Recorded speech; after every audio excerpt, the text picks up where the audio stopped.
اعوذ باللہ من الشیطان الرجیم بسم اللہ الرحمن الرحیم سورۃ نساء آیہ 111 وَمَن يَكْسِبْ إِثْمًا فَإِنَّمَا يَكْسِبُهُ عَلَى نَفْسِهِ، اور جو کوئی گناہ کماتا ہے تو یقیناً وہ اسے اپنے ہی خلاف کماتا ہے۔ اسمن گناہ جو نفس کے لیے نقصان دہ اور ضیاع کا باعث ہے۔ کسب کا لفظ ہر اس فعل پر بولا جاتا ہے جس سے کوئی نفع یا نقصان حاصل ہو۔ ہر کوئی اپنے کیے کا خود ذمہ دار ہے۔ اس اصول کا انسان کی زندگی پر کیا اثر پڑتا ہے؟ اس اصول سے ہر انسان کے دل میں خوف بھی پیدا ہوتا ہے اور اطمینان بھی۔ جب خوف پیدا ہوتا ہے تو انسان اپنے اعمال کو درست کرتا ہے، اس میں انسان مطمئن ہو جاتا ہے اور دوسروں کے جرائم میں وہ پکڑا نہیں جائے گا۔ انسان کی فطرت اللہ تعالیٰ کے انسان پر مطمئن ہو جاتی ہے۔ وَقَانَ اللَّهُ عَلِيمًا حَكِيمًا، اور اللہ تعالیٰ ہی سے سب کچھ، اللہ ہی ہمیشہ سے سب کچھ جاننے والا اور کمال حکمت والا ہے۔ اللہ تعالیٰ نے گناہوں کے بوجھ سے واقف ہونے سے اپنے علیم ہونے کا شعور دلایا۔ اللہ تعالیٰ نے گناہوں سے استغفار کرنے پر اپنی حکمت کا شعور دلایا۔ اللہ تعالیٰ کی مغفرت اور توبہ کی توفیق سے بہت دور ہے۔ اکثر اوقات میں توبہ و انابت کے ذریعے سے اپنے رب کی طرف رجوع کرتا ہوں تو اسے بخش دے گا، اسے توبہ کی توفیق عطا کرے گا۔ اور اس نے اللہ تعالیٰ کی نظر کا استخفاف اس کے عذاب کی تحقیر کرتے ہوئے کیا، یعنی وہ علم کامل اور حکمت تامہ کا مالک ہے۔ یہ اللہ تعالیٰ کا علم اور حکمت ہے کہ اسے گناہ کا علم ہے، اسے یہ بھی علم ہے کہ گناہ کس سے صادر ہوا، اس گناہ کا داعیہ کیا تھا، اس گناہ پر کیا سزا مرتب ہوگی۔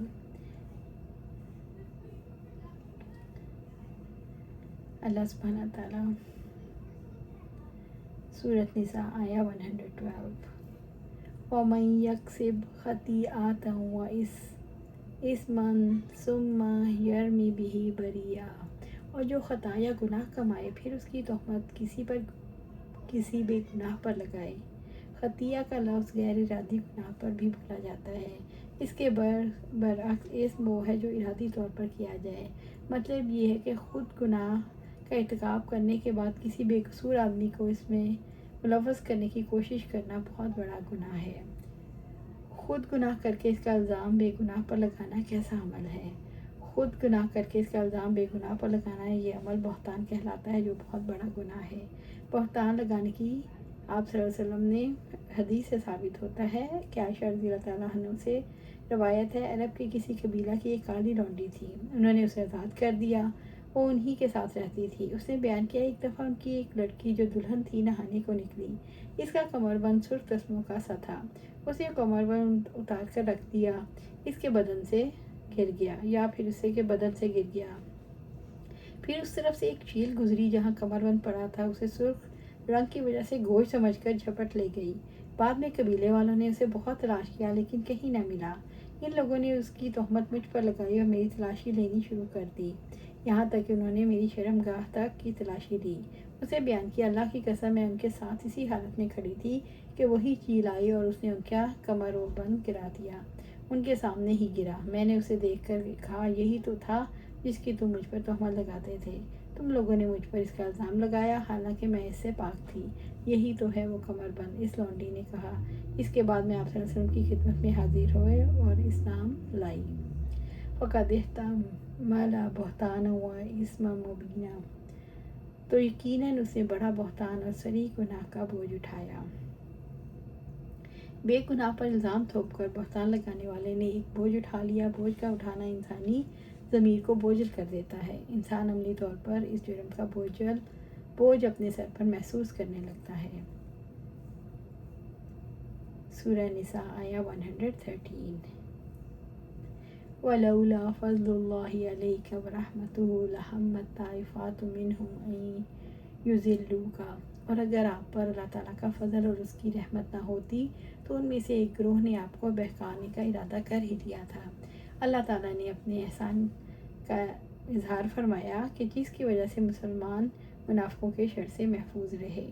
لَهَمَّتْ طَائِفَةٌ مِّنْهُمْ سے مراد بنو